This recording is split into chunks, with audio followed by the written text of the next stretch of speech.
Hervi de Montroi was in his tent with an obliging whore and a pitcher of the strongest cider he could lay hands upon, when he received the news that his half-brother Alexander had ridden into the camp.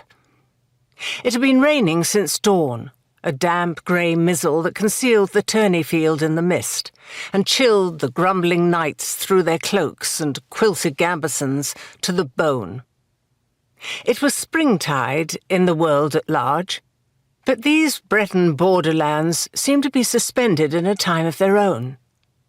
Hervi would not have been surprised to see Arthur, Guinevere, and the entire court of Camelot emerge on shadowy horses through the rain haze veiling the trees. Certainly less surprised than to be informed that the youth he had last seen as a child of 11 years old at their father's funeral, and whom he thought pursuing a career in the church, was awaiting him at the communal campfire. The soldier who had delivered the news and almost had his head bitten off for his trouble dropped the tent flap and returned to his dice game. "Bones of Christ!" Hervi swore, and sat up on his straw pallet. His head swam, and he had to concentrate to focus. Raising the stone cider jug to his lips, he took several hard gulps. The young woman at his side rolled onto her stomach and regarded him through a tangle of greasy blonde hair.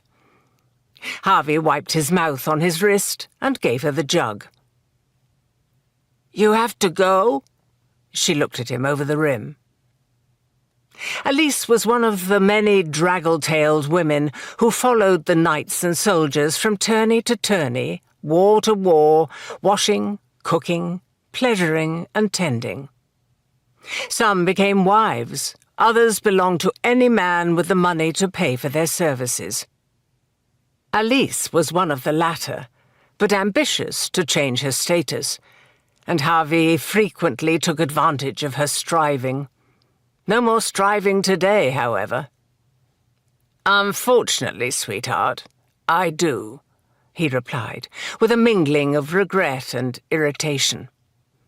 Mindful of his buzzing head, he leaned over to draw on his hose and attached them to the leather straps on his brays.